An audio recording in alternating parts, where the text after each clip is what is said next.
തിരുവനന്തപുരം കഠിനംകുളത്ത് യുവാക്കൾക്ക് നേരെ ഗുണ്ടാക്രമണം. കത്തികൊണ്ടുള്ള ആക്രമണത്തിൽ ശാന്തിപുരം സ്വദേശികളായ 3 പേർക്ക് പരിക്കേറ്റു.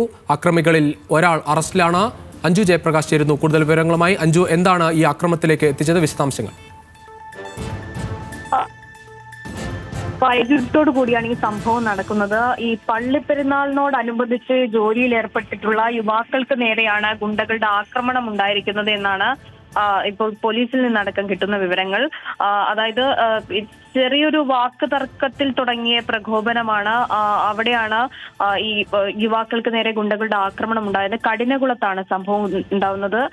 ശേഷം ഈ ഗുണ്ടകൾ കത്തികൾ കൊണ്ട് ഉൾപ്പെടെ ആക്രമിക്കുകയായിരുന്നു യുവാക്കൾക്ക് നേരെ. അങ്ങനെ 3 പേർക്കാണ് പരിക്കേറ്റുള്ളത്. ശാന്തിപുരം സ്വദേശികളായിട്ടുള്ള ആഷിക്ക്, അഭിജിത്ത്, സ്റ്റാലിൻ എന്നിവർക്കാണ് പരിക്ക്. ആഷിക്കിന് തലയിലും അഭിജിത്തിന് കയ്യിലും സ്റ്റാമിന് കഴുത്തിലുമാണ് പരിക്ക്. നിലവിൽ ഇവരുടെ പരിക്ക് ഗുരുതരമല്ലെന്നാണ് അറിയാൻ സാധിച്ചത്. എന്തായാലും സംഭവവുമായി ബന്ധപ്പെട്ട് പോലീസ് ഇപ്പോൾ ഒരാളെ കസ്റ്റഡിയിൽ എടുത്തിട്ടുണ്ട് എന്നാണ് അറിയാൻ സാധിച്ചത്. എന്തായാലും പ്രതിയെ പിടികൂടാൻ പോകുന്ന ഘട്ടത്തിൽ ഉൾപ്പെടെ ഈ പ്രതിയെ നാട്ടുകാർ, അതായത് ഇവരുടെ കൂട്ടത്തിലുള്ള ആളുകളൊക്കെ ചേർന്ന് രക്ഷപ്പെടുത്താൻ ശ്രമിക്കുന്ന സംഭവങ്ങളൊക്കെ ഉണ്ടായതായി പോലീസിൽ നിന്നടക്കം വിവരങ്ങൾ വരുന്നുണ്ട്.